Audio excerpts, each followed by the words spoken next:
Politics should stay aside. Sport is one thing and it should be celebrated for what it is. In a video on his YouTube channel, AB de Villiers expressed his disappointment over the drama that unfolded after India's 5-wicket win over Pakistan in the Asia Cup 2025 final.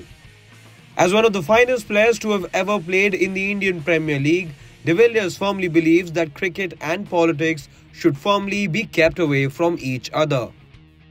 The Asia Cup controversy saw political emotions between India and Pakistan overshadowing the game throughout the tournament. While India went on to claim the title undefeated, the focus on social media shifted to the absence of handshakes or gestures on the field and there being no trophy for the winner of the tournament. Let's talk quickly about that post-match ceremony, as Team India sort of weren't happy with who was handing out the trophy. I've got a bit of a smirk on my face because I don't feel that belongs in sport. Politics should stay aside.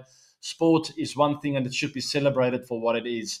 Quite sad to see that, but hopefully they will sort things out in the future. It does put the sports players, the sportsmen, the cricketers in a very tough position, and that's what I hate to see.